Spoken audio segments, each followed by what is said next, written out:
بالله من الشيطان الرجيم.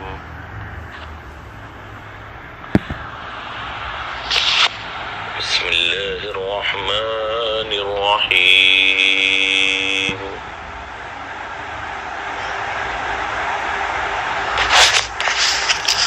الله يستهزئ بهم ويمدهم في طغيانهم يعمهون.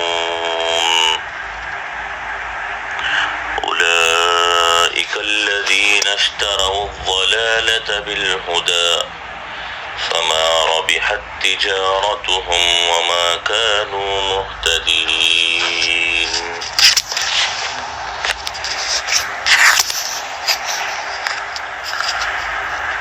اللہ تبارک و تعالیٰ فرماتے ہیں وَيَمُدُّهُمْ فِي طُغْيَانِهِمْ،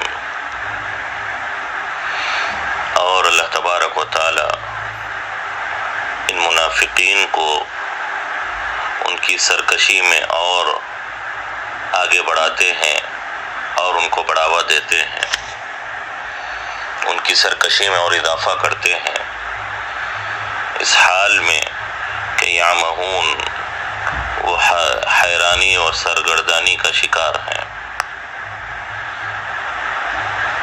یہاں لفظ آیا ہے مد یمدو کا،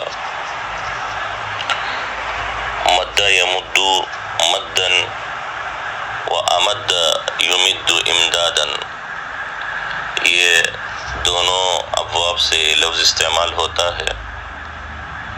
اس کے اصل معنی آتے ہیں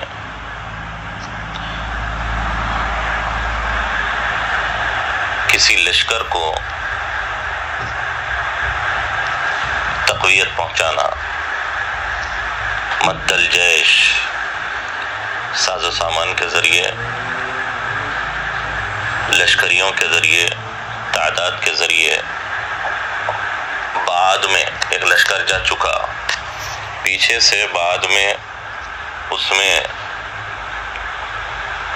تعداد کے اعتبار سے، اسباب کے اعتبار سے رصد پہنچانا اور تعداد لوگوں کی تعداد وہاں تک لے جانا اور پہنچانا، یہ اصل معنی آتے ہیں مدہ کے، جس میں اضافہ کرنے، تقویت پہنچانے کے اصل معنی پائے جاتے ہیں۔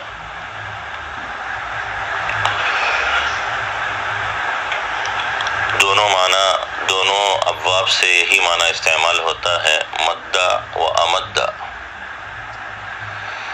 البتہ بعض حضرات مفسرین کا یہ ماننا ہے کہ مدہ جو ثلاثی مجرد سے آتا ہے وہ شر میں، کسی نامناسب چیز میں، برائی میں زیادتی اور اضافے کے لیے استعمال ہوتا ہے، اور امدہ جو ہے، جو باب افعال سے آتا ہے، وہ خیر اور نیکی اور اچھائی میں اضافے کے لیے استعمال ہوتا ہے۔ جیسے یہاں دیکھیے وَيَمُدُّهُمْ ثلاثی مجرد سے آیا ہے، فی طغیانہم، یہ طغیان یہ شر تھا، خیر کے خلاف تھا، اسی لیے ثلاثی مجرد سے استعمال ہوا ہے۔ اور قرآن کریم میں دوسرے مقام پر وَأَمْدَدْنَاهُمْ بِفَاكِهَةٍ وَلَحْمٍ مِّمَّا يَشْتَهُونَ، اور یہاں وَأَمْدَدْنَاهُمْ بِفَاكِهَةٍ وَلَحْمٍ مِّمَّا يَشْتَهُونَ، اور بھی جگہوں پر خیر کے لیے امدہ کا لفظ استعمال ہوا ہے۔ تو بعض مفسرین کا ماننا یہ ہے کہ اگر برائی میں، شر میں اضافہ اور اس میں زیادتی ہو تو وہ ثلاثی مجرد سے استعمال ہوتا ہے، اور اگر خیر کے اندر ہو، اچھائی میں ہو، تو وہ باب افعال سے استعمال ہوتا ہے۔ یہ بعض مفسرین کا ماننا ہے۔ جیسے آپ نے پڑھا ہے اس کے برخلاف صورت وعدہ او عدہ، کسی اچھی چیز کا وعدہ کرنا، کسی اچھی چیز کے بارے میں عہد کرنا، یہ ثلاثی مجرد سے استعمال ہوتا ہے۔ کسی شر اور برائی میں وعدہ کرنا اوعدہ کا لفظ استعمال ہوتا ہے جس کو ڈرانے اور دھمکانے سے تعبیر کیا جاتا ہے، وعدہ خیر میں اور اوعدہ شر میں، یہ اس کے برخلاف ہے۔ جیسے بھی آپ نے پڑھا مدہ یہ شر میں اور امدہ یہ خیر میں، اس کے بالکل برعکس وعدہ اور اوعدہ ہے۔ وعدہ خیر کے اندر اچھائی میں اور اوعدہ وہ برائی اور شر میں خیر۔ اسی معنی سے ایک دوسرا معنی جو مدہ کا اصل معنی ہے زیادتی، اور اسی طرح اضافہ، اس معنی کے اندر اور معنی کا یہ دوسرے معنی میں بھی یہ لفظ استعمال ہوتا ہے جس کے معنی امہال یعنی ڈھیل دینا، کسی چیز میں ڈھیل دینا، اس معنی میں بھی یہ لفظ استعمال ہوتا ہے۔ دونوں معنی یہاں پر مراد ہو سکتے ہیں۔ وَيَمُدُّهُمْ فِي طُغْيَانِهِمْ، اللہ ان کی سرکشی میں اضافہ کرتے ہیں، یہ بھی ہو سکتا ہے، اور اللہ ان کی سرکشی میں ان کو ڈھیل دیتے ہیں کہ وہ سرکشی کرتے جائیں، یہ معنی بھی ہو سکتا ہے۔ اور یہ بھی ہو سکتا ہے کہ وَيَمُدُّهُمْ فِي طُغْيَانِهِمْ، اور اللہ ان کی سرکشی میں اضافہ کرتے ہیں، دونوں معنی یہاں پر مراد لیے جا سکتے ہیں۔ یہاں دیکھیں آپ کہ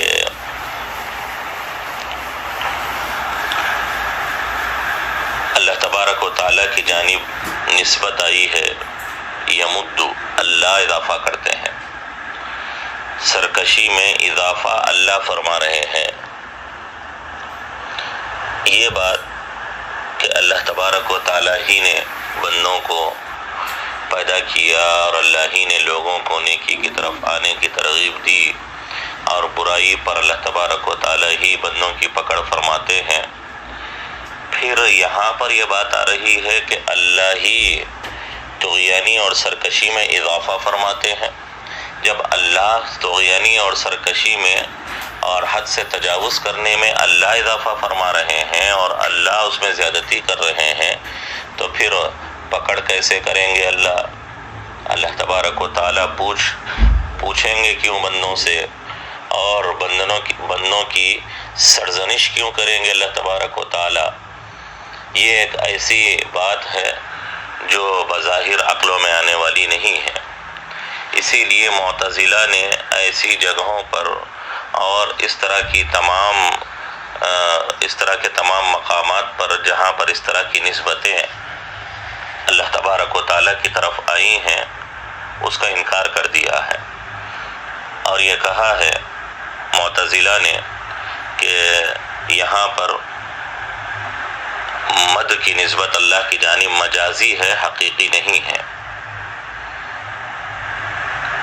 اللہ اضافہ کرتے ہیں ان کی سرکشی میں، اللہ کیوں کریں گے، اللہ کیسے کریں گے؟ اگر اضافہ کریں گے تو پھر سوال نہیں ہونا چاہیے بندوں سے۔ ایک طرف اللہ اضافہ کر رہے ہیں سرکشی میں، دوسری طرف سوال بھی کر رہے ہیں، تو یہ ناانصافی ہوگی۔ اس طرح کی باتیں معتزلہ اپنے عقلوں کی بنیاد پر ایک زمانے سے کیا کرتے تھے، اسی لیے ان لوگوں نے یہ بات کہی ہے معتزلہ نے کہ وَيَمُدُّهُمْ فِي طُغْيَانِهِمْ میں مد کی نسبت اضافہ کرنے اور بڑھانے کی نسبت جو اللہ کی جانب کی گئی ہے وہ نسبت مجازی ہے، حقیقی نہیں ہے۔ ہم اہل سنہ والجماعت کا عقیدہ ہے کہ تمام اشیاء اور تمام چیزوں کے موجد اور مخترع وہ اللہ تبارک و تعالیٰ ہے۔ ہر چیز کے پیدا کرنے والے، ہر چیز کو ایک اختراع بخشنے والے، ہر چیز کو وجود بخشنے والے وہ اللہ تبارک و تعالیٰ ہے۔ حقیقی نسبت بھی اللہ کی جانب ہو سکتی ہے، اس میں کوئی مضائقہ نہیں ہے۔ اللہ نے ہر چیز کو پیدا فرمایا ہے بندوں کو آزمانے کے لیے، بندوں کے اختبار کے لیے، بندوں کے امتحان کے لیے۔ بس یہاں پر فرق ہے خلق کا اور کسب کا۔ پیدا تو اللہ نے کیا ہے، لیکن اپناتا بندہ ہے اختیار۔ اللہ نے انسان کے اندر ایسی قوتیں اور ایسی طاقتیں اور ایسی استعداد اللہ نے پیدا فرما دی ہے جو اچھائی کی طرف بھی جا سکتی ہے، برائی کی طرف بھی جا سکتی ہے، نیکی اور اطاعت کی بھی وہ استعداد قبول کر سکتی ہے، اور طغیانی اور سرکشی کی طرف بھی مائل ہو سکتی ہے۔ انسان اپنے کسب سے اس چیز کو اپناتا ہے۔ پیدا کر دینے سے اللہ کی جانب زیادتی کی نسبت نہیں ہو سکتی۔ اللہ نے جو پیدا فرمایا ہے وہ امتحان کے لیے، آزمائش کے لیے پیدا کیا ہے۔ اللہ نے پیدا کر کر ان کو مجبور نہیں کیا ہے۔ اللہ نے ان کے سرکشی میں اضافہ کر کر اللہ نے ان پر کوئی زیادتی نہیں کی ہے۔ اللہ نے ان کے اندر ایسی قوتیں اور ایسے استعدادات اللہ نے پیدا کیے ہیں جو اللہ ہی کے پیدا کردہ ہیں، اور اللہ ہی کے حکم اور منشا سے وہ پورے ہوتے ہیں۔ کوئی چیز اللہ کے ارادے اور اللہ تبارک و تعالیٰ کی مشیت سے باہر نہیں ہو سکتے۔ اسی لیے قرآن کریم نے یہ بات صاف طور پر ذکر فرما دی، وَمَا هُمْ بِضَارِّينَ بِهِ مِنْ أَحَدٍ إِلَّا بِإِذْنِ اللَّهِ۔ یہ جادوگر لوگ جو بھی جادو کے ذریعے کسی کو تکلیف پہنچا سکتے ہیں، کسی کو نقصان پہنچا سکتے ہیں، تو وہ اپنی ذاتی بنیادوں پر پہنچا ہی نہیں سکتے جب تک کہ اللہ کا اذن نہ ہو، اللہ کا ارادہ نہ ہو، جب تک کہ اللہ کی جانب سے اجازت نہ ہو، جب تک اشیاء میں اللہ کی تاثیر نہیں ہوگی کوئی شے اپنا اثر نہیں دکھا سکتی۔ اللہ تبارک و تعالیٰ نے اشیاء میں تاثیر رکھی ہے، اللہ کے رکھنے سے وہ تاثیر ہوئی ہے۔ اللہ جب چاہے شے سے تاثیر اٹھا سکتے ہیں، اس کا اثر اور اس کی خصوصیت اللہ ختم کر سکتے ہیں۔ لوہے میں چھری میں کاٹنے کی صلاحیت اللہ نے رکھی ہے، پانی میں ڈبونے کی صلاحیت یہ اللہ تبارک و تعالیٰ نے رکھی ہے، آگ کے اندر جلانے کی صلاحیت یہ اللہ نے رکھی ہے۔ ان اشیاء میں جو استعدادات ہیں، ان میں جو قوتیں اور صلاحیتیں ہیں، ان میں جو قابلیتیں ہیں، وہ اللہ کے رکھنے سے ہوئی ہے۔ اس کے اندر خود ذاتی طور پر اس شے کے اندر کوئی صلاحیت، اس کے اندر کوئی قابلیت، اس کے اندر کوئی استعداد نہیں ہے، جس کا لازمی مطلب یہ ہے کہ جب چاہیں اللہ ان سے وہ قوتیں چھین سکتے ہیں، اور جب چاہیں ان میں وہ قوتیں جاری اور نافذ فرما سکتے ہیں۔ اسی طرح انسانوں کا حال ہے کہ اللہ نے دونوں قوتیں رکھی ہے۔ اب باغ اور اس کی دوڑ اللہ کے قبض قدرت میں ہے، اللہ کے ہاتھ میں ہے۔ اس کو حضرت مولانا شبیر احمد عثمانی رحمہ اللہ نے بہت عمدہ طریقے سے بیان کیا ہے کہ اگر اس کو سمجھنا چاہو تو آپ اس طرح سمجھ سکتے ہیں کہ ایک باپ ہے جو بچے کے ہاتھ میں ڈور دیتا ہے اور اس کے ہاتھ میں دھاگا تھماتا ہے اور پتنگ اوپر اڑ رہی ہوتی ہے۔ بچہ یہ سمجھ رہا ہوتا ہے کہ وہ پتنگ میں اڑا رہا ہوں، اور اس کی باغ اور اس کی اس کی ڈوری میرے ہاتھ میں ہے، میں اس کو کھینچ بھی رہا ہوں، میں اس کو اڑا بھی رہا ہوں، میں اس کو ڈھیل بھی دے رہا ہوں، لیکن اس کی اصل جو ڈوری کا سرا ہوتا ہے اور اصل اس کی جو دھاگا ہوتا ہے پیچھے سے باپ تھامے ہوئے ہوتا ہے۔ جب تک باپ کے ہاتھ میں وہ ڈوری ہوتی ہے اور دھاگے کا سرا ہوتا ہے، پتنگ اوپر لہراتی ہوتی ہے، بچہ اپنی ناقص عقل سے یہ سمجھ رہا ہوتا ہے کہ وہ پتنگ میں اڑا رہا ہوں، لیکن اصل میں اس کو پورے طور پر پیچھے سے اس کا باپ تھامے ہوئے ہوتا ہے۔ وہ تھوڑا سا ڈھیل چھوڑتا ہے تو پتنگ آگے بڑھتی ہے، وہ تھوڑا سا کھینچتا ہے پیچھے سے تو بچہ بھی کھینچنے لگتا ہے۔ ایسا محسوس ہوتا ہے کہ وہ اصل بچے کو اس کی ناقص عقل سے ایسے سمجھ میں آ رہا ہے، اور اس میں وہ خوش بھی ہے کہ پتنگ میں اڑا رہا ہوں۔ جیسے آپ نے دیکھا ہوگا کہ چھوٹا بچہ ضد کرتا ہے کہ ابو میں پتنگ اڑاؤں گا۔ اب بچے کو پتنگ اڑانا آتا ہے نہیں، نہ اس کو دھاگا پکڑنا آتا ہے، نہ ہوا میں اس کو تھامنا آتا ہے، نہ ڈھیل دینا آتا ہے، نہ اس کو کھینچنا آتا ہے۔ تو اس کو تو کوئی کچھ معلوم ہی نہیں ہے، تو باپ اس کو خوش کرنے کے لیے کیا کرتا ہے، ڈور اس کے ہاتھ میں دے دیتا ہے، دھاگا وقتیہ طور پر اس کے ہاتھ میں تھما دیتا ہے پتنگ کو فضا میں اڑانے کے بعد۔ اس کے بعد یہ کہتا ہے کہ لو تم پکڑو، تم اڑاؤ۔ بچہ تھوڑی دیر کے لیے اس کو پکڑ کر ایسے ہی خوشی میں مبتلا ہو جاتا ہے اور خوش فہمی کا شکار ہو جاتا ہے کہ پتنگ اصل میں ہی اڑا رہا ہوں، لیکن حقیقت یہ ہے کہ اس ساری پتنگ کو پیچھے سے باپ ہی اصل تھامے ہوئے ہے، اڑا رہا ہے۔ کہاں پر کھینچنا ہے دھاگے کو، کہاں پر ڈھیل دینا ہے، اور کس وقت اس کو کس سمت میں لے جانا ہے، وہ ساری تفصیلات کو باپ جانتا ہے۔ اسی طرح ساری چیزوں کی قدرتیں، ساری چیزوں کے ارادے، وہ سب اللہ کے قبضے قدرت میں ہیں، وہ سب اللہ کے ہاتھ میں ہیں۔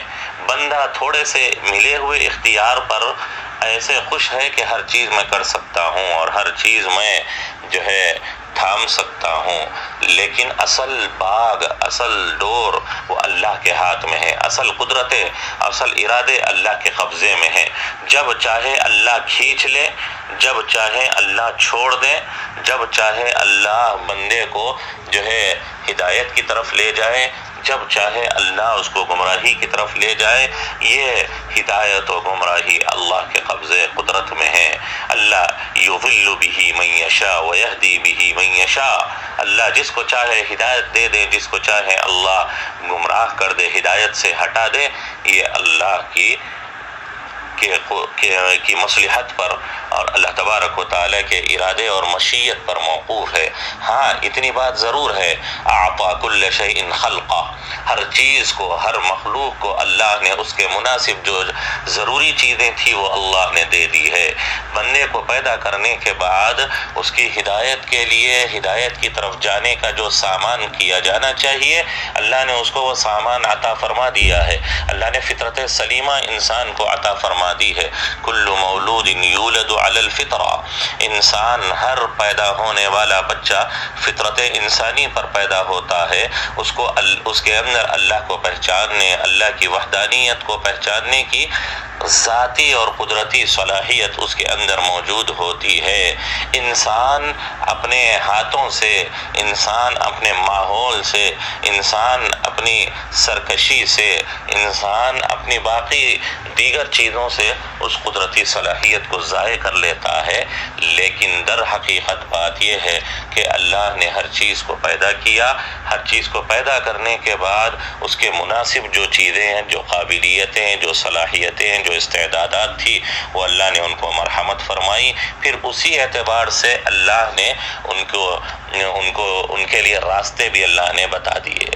تو اسی لیے ہمارا عقیدہ یہ ہے کہ ہر چیز اللہ کے ایجاد کرنے سے ہے، اللہ ہی اصل مخترع، اللہ ہی اصل ایجاد کرنے والے ہیں، موجد ہے، لہذا اللہ وَيَمُدُّهُمْ فِي طُغْيَانِهِمْ، اللہ ان کی سرکشی میں اضافہ کرتے ہیں۔ یہ نسبت حقیقی اللہ کی جانب ہے۔ باغ کہاں ڈور چھوڑنا ہے، کہاں ڈور کو اس دھاگے کو کھینچ کر پتنگ کو نیچے لانا ہے، کہاں آگے بڑھانا ہے، یہ اللہ کو معلوم ہے، یہ اللہ کے قبض قدرت میں ہے۔ یہ باپ جیسے اصل تھامے ہوئے ہیں، ایسے ہی اصل اللہ تھامے ہوئے ہیں ہر چیز کو۔ اسی لیے یہاں پر عقیدے کے اعتبار سے یہ کہنا کہ اللہ کی جانب اس کی مد کی نسبت کرنا ٹھیک نہیں ہے، یہ نسبت مجازی ہے، یہ اہل سنت کا عقیدہ نہیں ہے۔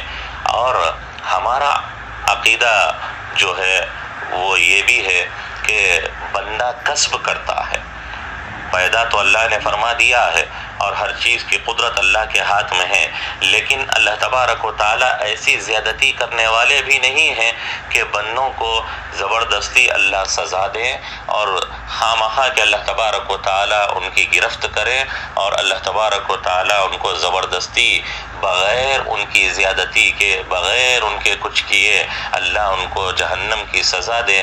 یہ اللہ کے سزاوار نہیں ہیں، یہ اللہ تبارک و تعالیٰ کی ذات کے شایع نشان نہیں ہے۔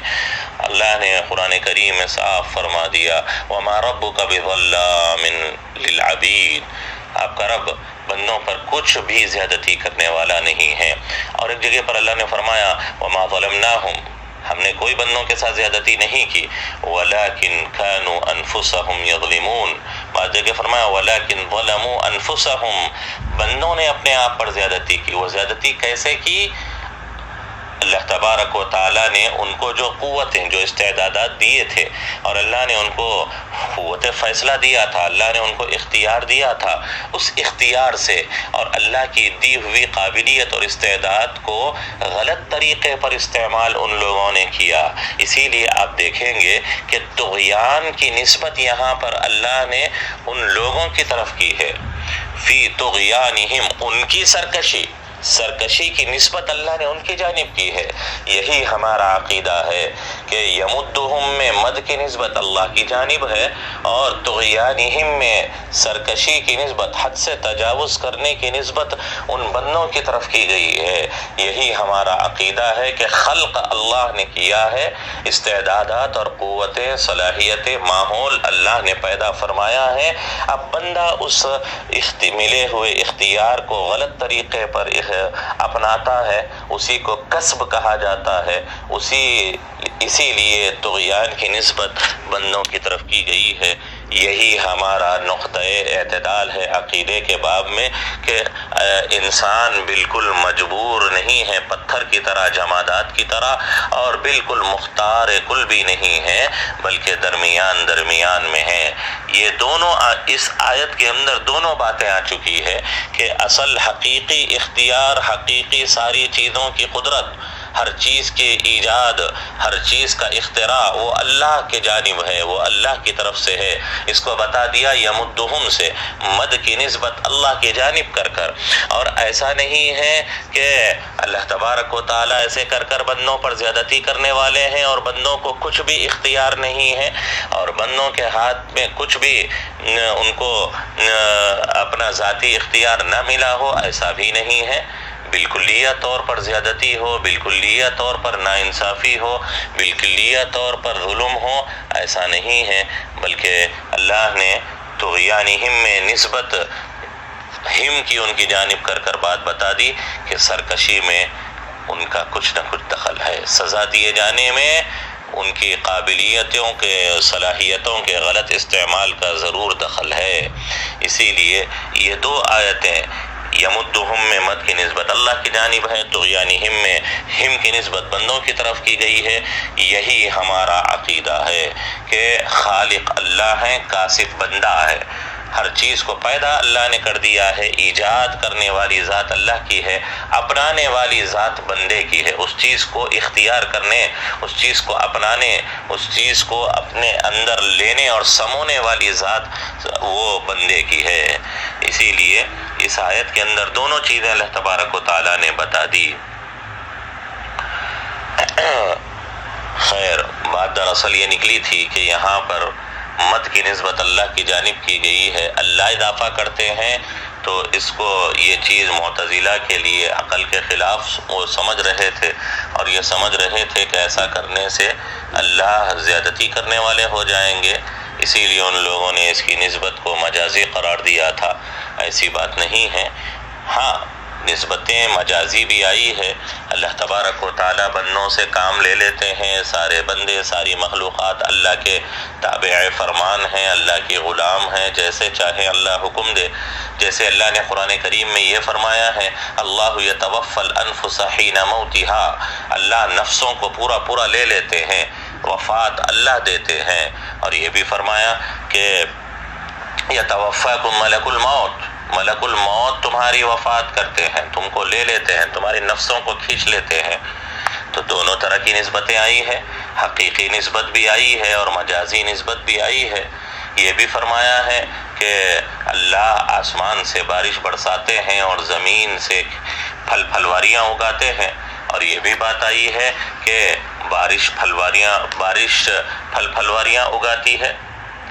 نسبت حقیقی بھی آئی ہے، نسبت مجازی بھی آئی ہے، تو لہذا یہاں پر یمدہم میں نسبت حقیقی ہے، اور بعض جگہوں پر نسبت مجازی بھی آئی ہے۔ وَإِخْوَانُهُمْ يَمُدُّونَهُمْ فِي الْغَيِّ، یہ قرآن کریم کے اندر وَإِخْوَانُهُمْ يَمُدُّونَهُمْ فِي الغی، ان کے بھائی جو شیاطین ہوتے ہیں ان کو بھٹکنے میں اور گمراہی میں ان کو اور آگے بڑھا کر لے جاتے ہیں. نسبت وہاں مجازی آئی ہے، اور یمدہم فی طغیانہم میں یہاں پر مد کی نسبت اللہ کی جانب یہ حقیقی آئی ہے. لہذا تو وَيَمُدُّهُمْ فِي طُغْيَانِهِمْ مد کے اندر بات آئی تھی، اور اہل سنت والجماعہ اور اہل اعتزال معتزلہ کے درمیان جو عقیدے کے اعتبار سے اختلاف تھا یا فرق تھا وہ آپ کے سامنے آیا. اس آیت کے ذریعے آپ کو پتہ چل چکا کہ تمام چیزوں کی حقیقی نسبت وہ اللہ کی جانب ہے. اللہ ہی اصل موجد اصلی، موجد حقیقی اور تمام اشیاء کے مخترع اور موجد ہیں. اسی لیے یہاں پر مد کی نسبت اللہ کی جانب کی گئی ہے. لیکن چونکہ سرکشی اختیار بندوں نے کیا ہے اور وہ اپنے سوئے اختیار سے سرکشی اپناتے ہیں، اسی لیے طغیان کی نسبت بندوں کی طرف کی گئی ہے. فی طغیانہم کہا گیا ہے. یہی خلق اور کسب کہلاتا ہے، جس کی تفصیل آپ کے سامنے آئی. اب جو لفظ ہے طغیان کا، طغا یطغا طغیانا و طغیانا، مصدر ہے طغیان.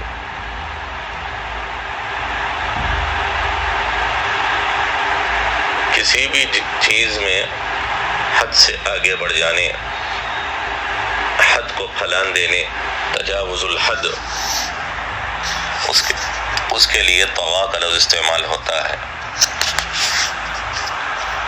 حضرت نوح علیہ السلام کے تذکرے میں اللہ نے فرمایا ہے اِنَّا لَمَّا طَغَى الْمَاءُ حَمَلْنَاكُمْ فِي الْجَارِيَةِ. طغى الماء، پانی جب حد سے آگے بڑھ چکا تھا، جتنا پانی برسنا تھا جب اس سے بھی آگے بڑھ گیا، تو طغا کے معنی حد سے آگے بڑھ جانے کے آتے ہیں. ان کو جہاں بندوں کو کے لیے اللہ نے جو حدیں طے فرما دی ہیں، بندوں کے لیے جو اللہ نے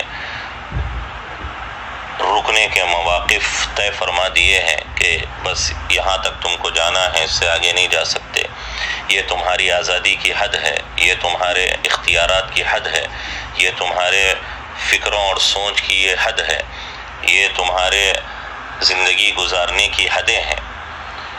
تو اللہ نے جو حدیں طے فرما دی ہیں، مقرر فرما دی ہیں انسانوں کے لیے، بندوں کے لیے، اس کو پھلان کر آگے جانا، یہی طغیانی، یہی سرکشی کہلاتی ہے. تو یہ لوگ اپنی حدوں کو پھلاننے لگے تھے، اور جو حد ان کی ہے اس میں اور آگے بڑھنے لگے تھے، اسی لیے ان کی طغیان کی نسبت ان کی جانب کی گئی ہے.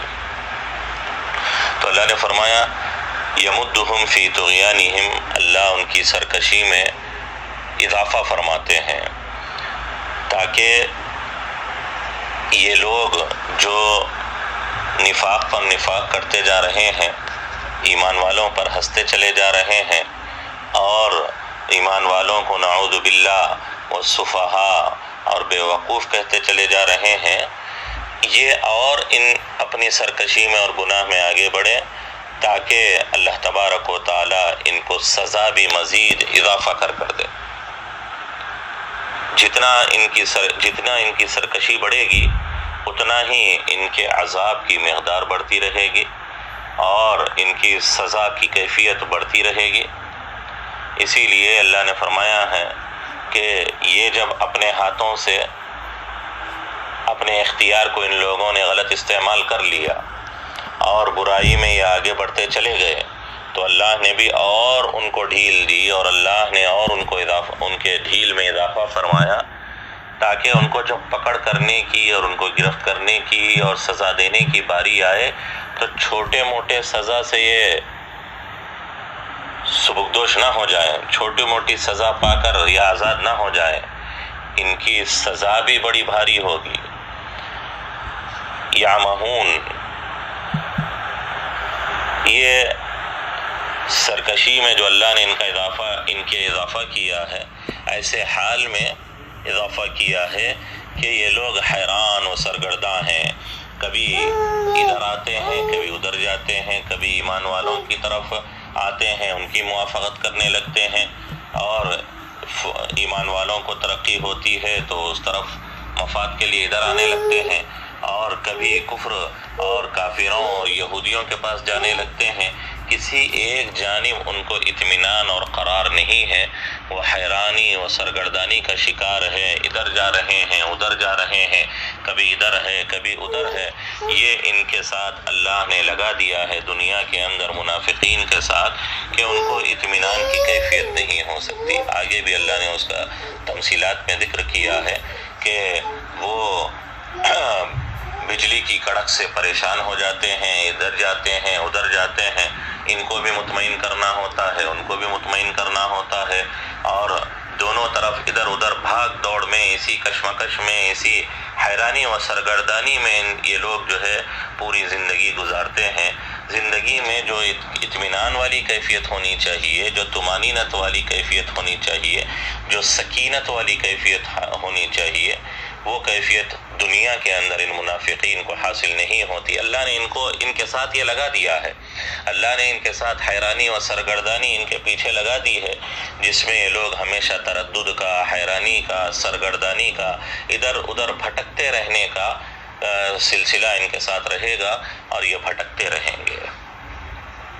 یعمہون، عمیہا یعمہون، عمیہا اصل اس کا مادہ ہے، عمیہا یعمہون، یہ اس کے اصل معنی تردد کے، تحیر کے آتے ہیں، کہ انسان متردد رہے، حیرانی میں مبتلا رہے کہ کیا کریں، کیا نہ کریں، کیسے کریں، یہ کریں تو کس طرح کریں۔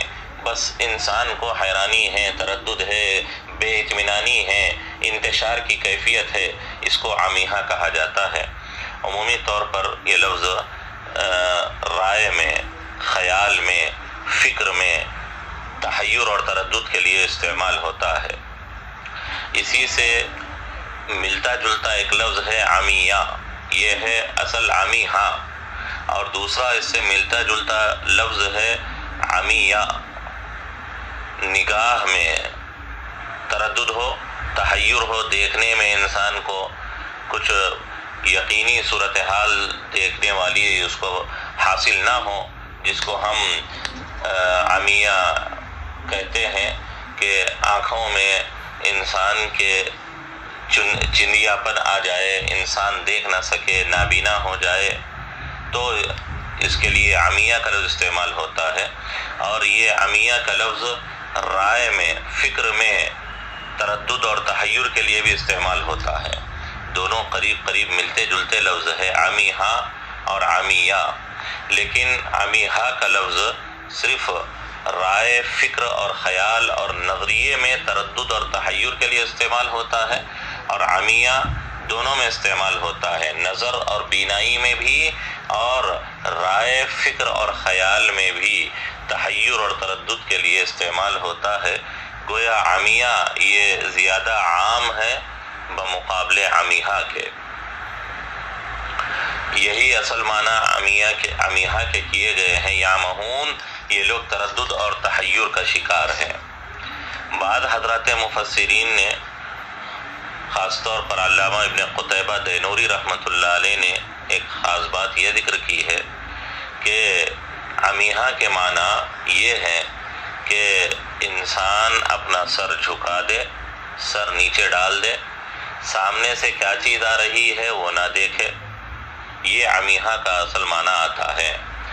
ہدایت ان کے سامنے آ رہی ہے، اور قرآن کی آیات ان کے سامنے آ رہی ہے، نبی علیہ السلام کے معجزات ان کے سامنے آ رہے ہیں، اپنی کوئی انسان دیکھنا چاہے تو اپنی آنکھوں سے دیکھ سکتا ہے، لیکن ان لوگوں نے اپنا سر جھکا دیا ہے، اپنی نظریں نیچی کر دی ہے، تاکہ دیکھیں ہی نہیں کہ کیا چیزیں آ رہی ہے۔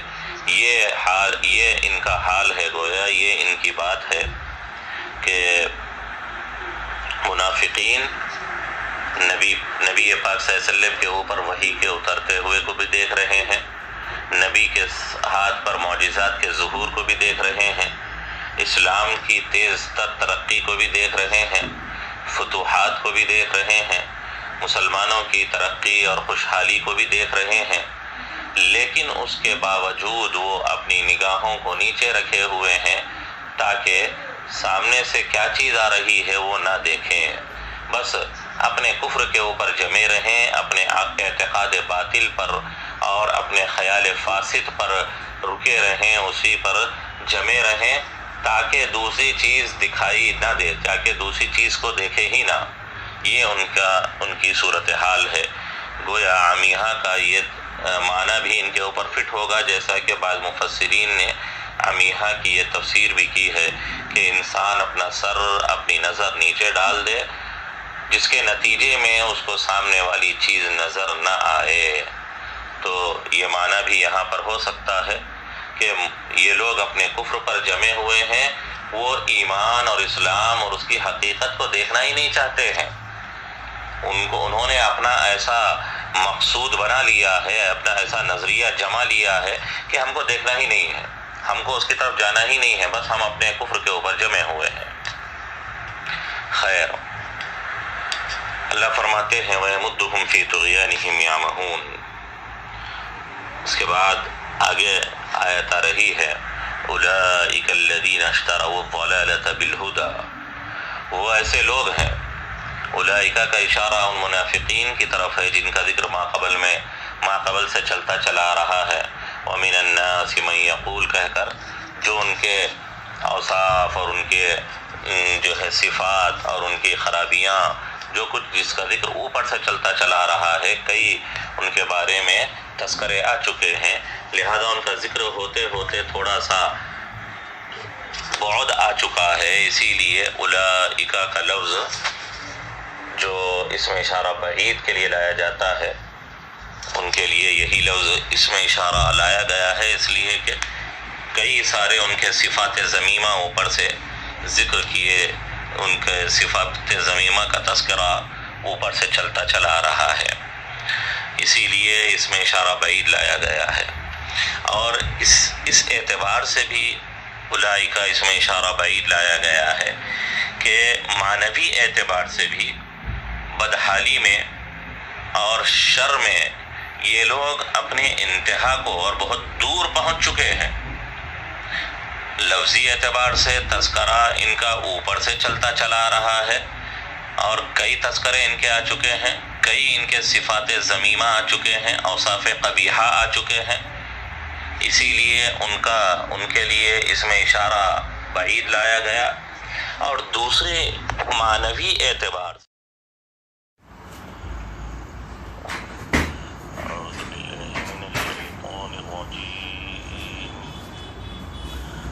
اللہ الرحمن الرحیم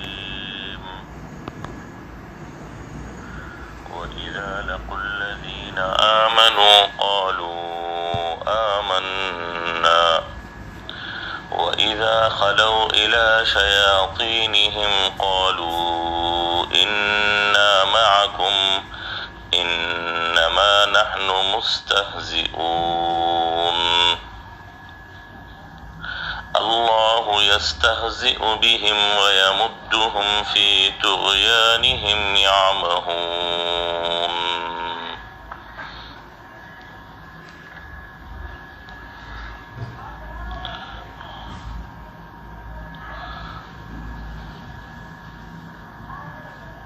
منافقین کا تذکرہ چل رہا ہے۔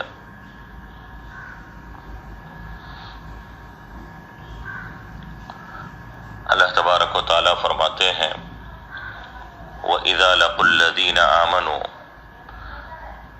جب یہ منافقین ایمان والوں سے ملاقات کرتے ہیں، ان سے آمنا سامنا ہوتا ہے تو کہتے ہیں آمنا، ہم ایمان لے آئے ہیں، ہم بھی تم جیسے ہیں، ہم بھی اسلام میں داخل ہو چکے ہیں۔ وَإِذَا خَلَوْا إِلَى شَيَاطِينِهِمْ، اور جب اپنے کفر کے سرغناؤں کے پاس جاتے ہیں، ان سے تنہائی میں ملاقات ہوتی ہے تو کہتے ہیں انا معکم، یقیناً ہم تمہارے ساتھ ہیں۔ اوپر ایک آیت آئی تھی جس میں اللہ تبارک و تعالیٰ نے فرمایا وَمِنَ النَّاسِ مَن يَقُولُ آمَنَّا بِاللَّهِ وَبِالْيَوْمِ الْآخِرِ۔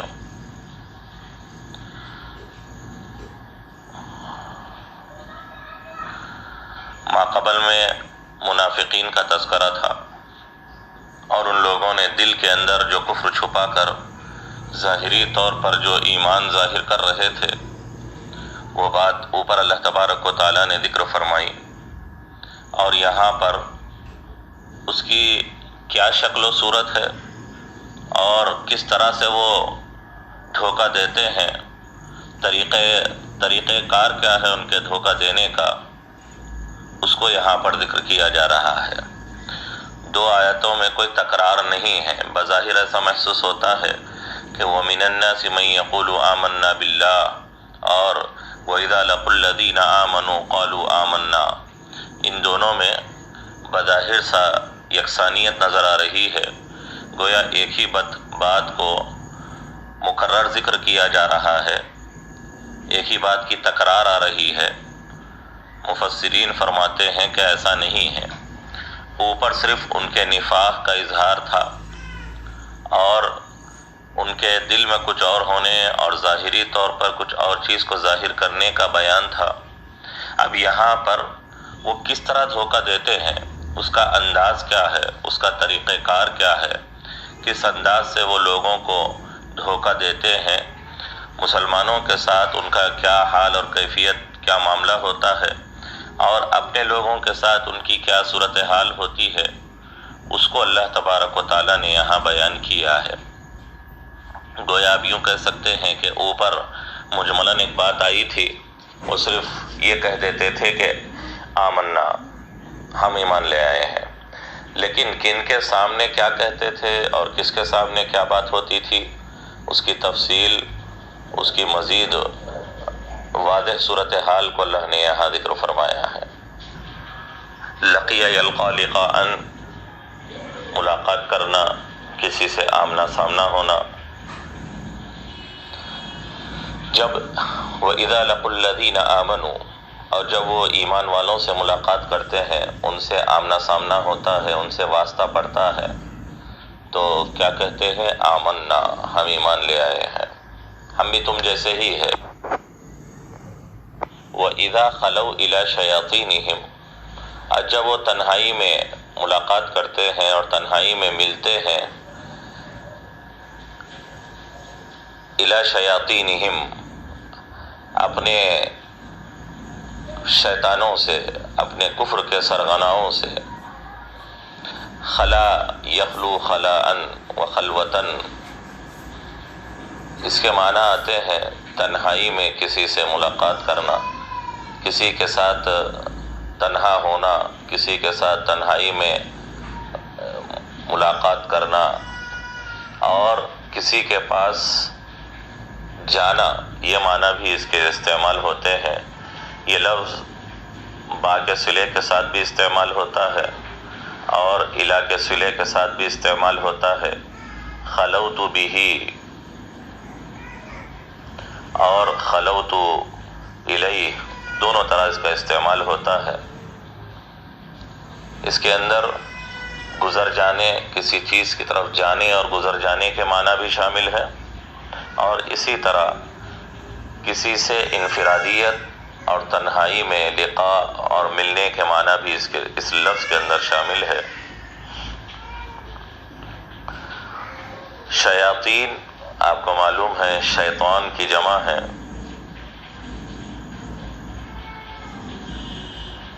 یہ لفظ اصل مادے کے اعتبار سے کیا معنی رکھتا ہے، اس سلسلے میں حضرات مفسرین سے دو قول ملتے ہیں، اور دونوں اپنی اپنی جگہ صحیح اور درست ہے۔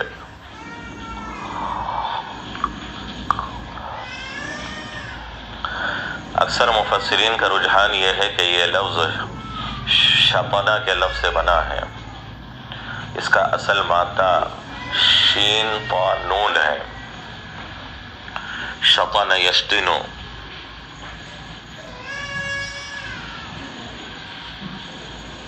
جس کے معنی دور ہونے کے آتے ہیں.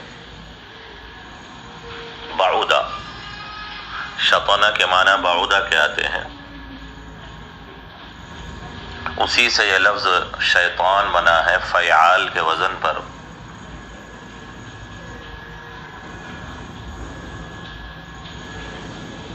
چونکہ یہ جو شیاطین ہوتے ہیں وہ اللہ کی رحمت سے، اللہ کی اطاعت سے، اللہ کی فرما برداری سے وہ بہت دور چلے جاتے ہیں، دور ہو جاتے ہیں. اسی لیے ان کو شیطان کہا جاتا ہے. فعال ان کا وزن ہے. اگر ہم شطنا سے اس کو مانیں تو ایسی صورت میں نون یہ اصلی ہوگا، مادے کا ہوگا، وہ زائد نہیں ہوگا. اکثر مفسرین کا رجحان یہی ہے کہ لفظ شطنا ہی سے بنا ہے.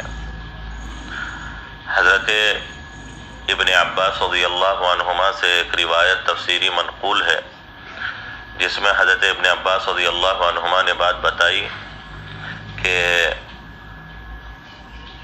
لغوی اعتبار سے، اصل زبان عربی کے اعتبار سے، شیطان کل متمرد، ہر سرکشی کرنے والے اور ہر طرح کی سرکشی میں مبتلا رہنے والے کے لیے یہ لفظ استعمال ہوتا ہے.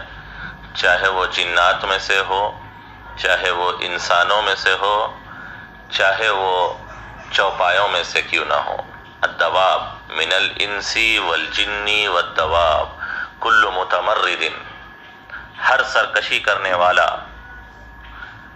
چاہے وہ جن ہو، چاہے وہ انس ہو، چاہے وہ دواب، چوپائے جو زمین پر چلتے ہیں، ایسے جانوروں کو جو انتہائی سرکشی کرتے ہیں، قابو میں نہیں آتے، مالک کی اطاعت کے لیے بالکل تیار اور آمادہ نہیں ہوتے، لغوی اعتبار سے ایسے جانور کو بھی شیطان کہا جاتا ہے.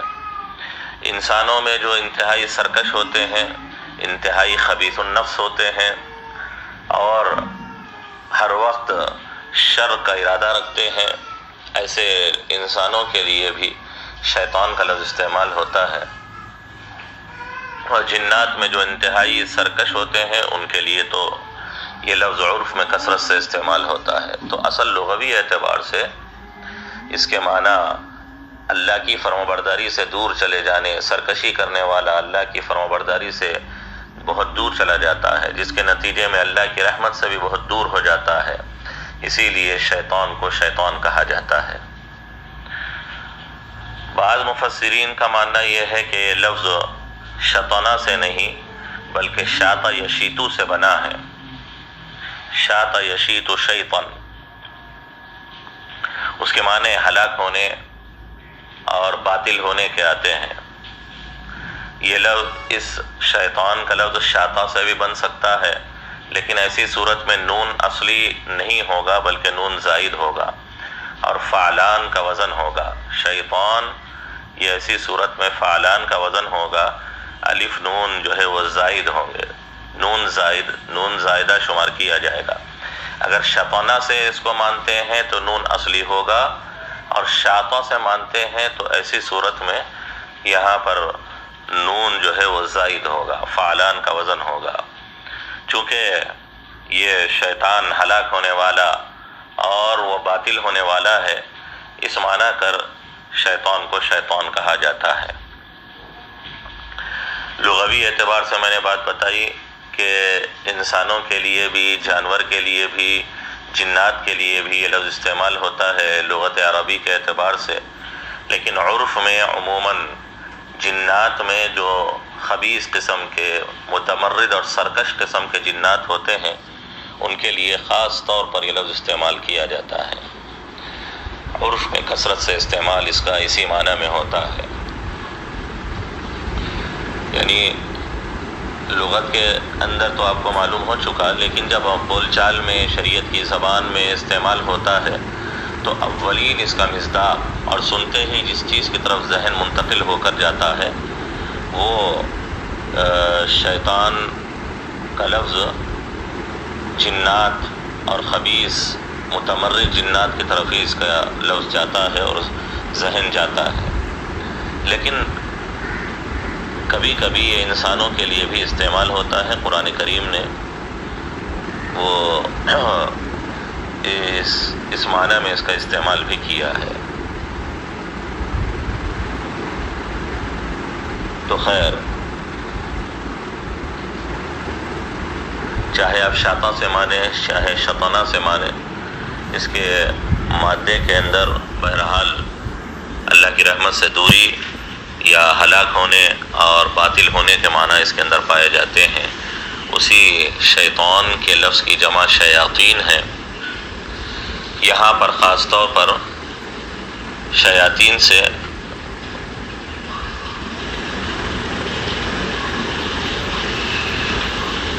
مجازی معنی یہاں پر مراد لیے جا رہے ہیں، جو انتہائی سرکشی میں جنات کی طرح مشابہ ہوتے ہیں، انتہائی خبیث النفس ہوتے ہیں انسانوں میں، وہ مراد ہے۔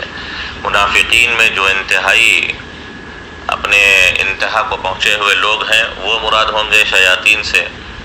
سید السادات المنافقین، منافقین میں جو انتہائی سرکش اور بڑے درجے کے منافقین تھے وہ مراد ہیں، یا شیاطینہم سے یہودی مراد ہیں۔ یہودیوں کو بڑی فکر تھی اور بڑا ان کو غم تھا کہ بہت سارے مدینے کے لوگ دائرہ اسلام میں داخل ہو رہے ہیں، تو وہ لوگ منافقین کو اور لوگوں کو یہ کہتے تھے کہ تم اس دین میں داخل مت ہو، اور اس سے روکتے تھے۔ منافقین کی یہودیوں سے دیرینہ تعلقات تھے، ان کے مراسم تھے، ان کے رابطے تھے، تو یہ لوگ منافقین جو تھے وہ یہودیوں کے پاس جا کر یہ کہتے تھے کہ ہم تو تمہارے ساتھ ہیں، ہم محمد کے ساتھ نہیں ہیں۔ تو یہاں پر الی شیاطینہم، جب یہ لوگ اپنے شیطانوں کے پاس جاتے ہیں تو شیاطین سے کون مراد ہے؟ ایک راجح بات آپ کے سامنے آئی کہ اس سے مراد جو منافقین میں سردار اور بڑے قسم کے اور سرغنہ قسم کے جو لوگ تھے، سردار قسم کے جو لوگ تھے وہ مراد ہے، یا یہودی اس سے مراد ہے۔ یہی دو قول راجح ہے، باقی اس سے کاہنین اور شیاطین وغیرہ بھی مراد لیے گئے ہیں، لیکن وہ مرجو اقوال ہیں۔ چونکہ یہ لوگ اپنی خباثت میں جن جو شیاطین ہوتے ہیں ان کے مشابہ ہیں، اور ان جیسی ہی گری ہوئی حرکتیں، ان جیسے ہی ان کے کردار و اعمال ہے، اس وجہ سے انسانوں میں سے جو شیطانیت رکھتے ہیں ان کو یہاں پر شیاطین سے تعبیر کیا گیا ہے۔ تو بات یہ ہے کہ جب یہ لوگ جاتے ہیں اور تنہائی میں ملاقات کرتے ہیں اپنے سرغناؤں سے، کفر میں جو ان کے سردار ہیں ان کے پاس پہنچتے ہیں، تو ان کا رنگ بدل جاتا ہے، ان کی زبان بدل جاتی ہے، ان کا رویہ بدل جاتا ہے، اور فوری طور پر یہ کہنے لگتے ہیں انا معکم، ہم تو یقیناً تمہارے ساتھ ہے۔ ہم تو ایمان والوں کے سامنے صرف کسی چیز کو ظاہر کرنے کے لیے ان کی موافقت ظاہری کر دیتے ہیں، لیکن آپ لوگ بھروسہ رکھیں، آپ لوگ یقین رکھیں کہ ہم عقیدے میں، ہم دین میں تمہارے ہی ساتھ ہیں، ہر طریقے سے ہم تمہارے ہی ساتھ دینے کے لیے تیار ہیں۔ وہ تو ظاہری طور پر صرف ہم ان لوگوں کو کہہ دیتے ہیں کہ آمنا، لیکن آپ لوگ ہم پر بھروسہ رکھیں کہ اس کہنے سے ہم ان کے ساتھ نہیں ہو گئے ہیں، بلکہ انا معکم، یقین کے ساتھ آپ ہم پر بھروسہ رکھیں، ہم یقیناً آپ کے ساتھ ہیں۔ یہاں دیکھیے، ایمان والوں کے سامنے جب یہ بات کہتے ہیں تو سادے سے جملے میں، سادے سے انداز میں کہتے ہیں آمنا۔ قرآن کے لفظ پر آپ غور کریں، وَإِذَا لَقُوا الَّذِينَ آمَنُوا، جب وہ ایمان والوں سے ملاقات کرتے ہیں تو کیا کہتے ہیں؟ آمنا، ہم ایمان لے آئے، ہم تمہارے ساتھ ہیں۔ لیکن جب اپنے سرغناؤں سے اور اپنے سرداروں سے اور اپنے بڑوں سے ملاقات کرتے ہیں تو کیا کہتے ہیں؟ انا معکم، یقیناً ہم تمہارے ساتھ ہیں۔ یہاں پر انا تاکید لائی گئی ہے۔ ایمان والوں سے بات کرتے ہیں تو کوئی تاکید نہیں ہے، بس سادہ سا جملہ ہے، آمنا، ہم ایمان لے آئے ہیں۔ لیکن جب منافقین کے سرداروں سے اور بڑے لوگوں سے اور سرغناؤں سے ملاقات ہوتی ہے، جب ان کے پاس جاتے ہیں تو کیا کہتے ہیں؟ انا معکم، یقیناً ہم تمہارے ساتھ ہیں۔ یہاں پر انا تاکیدی جملہ لایا گیا ہے۔ یہ فرق کیوں کیا گیا ہے؟ حضرات مفسرین فرماتے ہیں کہ ایمان والوں تو اولاً بالکل سادہ لو ہوتے ہیں، سیدھے سادے ہوتے ہیں، معصوم ہوتے ہیں، اسی لیے وہ لوگ صرف اپنے ایمان کو بتانے کے لیے آمنا کہہ دیتے ہیں، بس اپنے ایمان کے اظہار کے لیے وہ ان کے سامنے سادے سے جملے میں اظہار کر دیتے ہیں۔ اور خطرہ ہوتا ہے اصل میں منافقین کے سرداروں کو کہ کہیں ہمارے ماتحت لوگ ایمان والوں کے ساتھ مل کر ان جیسے نہ بن جائیں، ان جیسے نہ ہو جائیں، تو ان کو ایک دغدغہ لگا رہتا ہے، ان کے دل میں خلجان رہتا ہے، ان کو ایک شک رہتا ہے کہ کہیں یہ لوگ ان کے ساتھ مل کر ان جیسے نہ ہو جائیں۔ اسی لیے جب ان کے پاس جاتے ہیں تو ان کے شک کو دور کرنے کے لیے، ان کے خلجان کو دور کرنے کے لیے، ان کو یقین دلانے کے لیے، ان کو اعتماد میں لینے کے لیے انا معکم تاکید کے ساتھ کہتے ہیں۔ اس لیے کہ ان کو منافقین کے سرداروں کو شک ہے، ان کو ان پر اعتماد نہیں ہے کہ یہ کل تک ہمارے ساتھ تھے، ہمارے دین میں تھے، ہمارے ساتھ کفر پر جمے ہوئے تھے، اب وہ مسلمانوں کے پاس جا رہے ہیں، ان کے پاس جا کر آمنا کہہ رہے ہیں، تو اب ان کو شک پیش آ رہا ہے۔ تو اسی لیے ان اپنے سرداروں کو یقین دہانی کرانے کے لیے اور ان کو اپنے اعتماد میں لینے کے لیے اور ان کو اس بات کا یقین دلا دینے کے لیے کہ ہمارا ایمان والوں کے پاس جانا، ان کے ساتھ اٹھنا بیٹھنا اور ان سے آمنا کہنا یہ کچھ معنی نہیں رکھتا، آپ ہماری بات پر یقین رکھیے، عقیدے میں اور دین میں ہم آپ لوگوں کے ساتھ ہی ہیں، اس پر آپ مکمل بھروسہ رکھیں۔ اس بھروسے کو ظاہر کرنے کے لیے انا تاکید کے ساتھ وہ لوگ ان کو یقین دہانی کروایا کرتے تھے۔ اسی لیے وہ دونوں جملوں میں اور دونوں جملوں کی ادائیگی میں، اس کے ساخت و پرداخت میں فرق کیا گیا ہے۔ اور بعض مفسرین نے ایک دوسرا نقطہ یہاں پیدا کیا ہے، اور وہ یہ کہتے ہیں کہ دیکھیے آپ نے ماقبل میں یہ پڑھا ہے کہ سامنے والے کو شک ہو یا سامنے والے کو انکار ہو یا سامنے والا کسی چیز پر اعتماد نہ کرتا ہو تو وہاں پر انا لایا جاتا ہے اور بات کو مؤکد بیان کیا جاتا ہے۔ مثال سے آپ کو بات سمجھائی گئی چیز ذہنوں میں بھی ہوگی کہ اگر ہم کو صرف یہ کہنا ہے کہ زید آیا ہوا ہے، سامنے والے کو نہ زید کی آمد میں آنے میں نہ کوئی شک ہے نہ اس کو کوئی انکار ہے، بس وہ مان لیتا ہے، جاء زید، سادہ سا جملہ کہہ دیا جاتا ہے۔ لیکن اگر زید کے آنے میں شک ہو، سامنے والے کو زید کی آمد کے سلسلے میں تردد ہو تو وہاں پر ان لایا جاتا ہے، کہا جاتا ہے ان زیدًا جاء، یقیناً زید آ چکا ہے، آپ کو تردد نہیں ہونا چاہیے، آپ کو شک نہیں ہونا چاہیے۔ اب یہاں پر ان بڑھایا گیا ہے، اور سامنے والا انکار ہی کر دیتا ہے تو اور مزید اس میں تاکیدات لائے جاتے ہیں، ان لزیدًا جاء یا واللہ ان زیدًا جاء، اس طرح مزید تاکیدات بڑھا کر اس کے انکار کو دور کیا جاتا ہے۔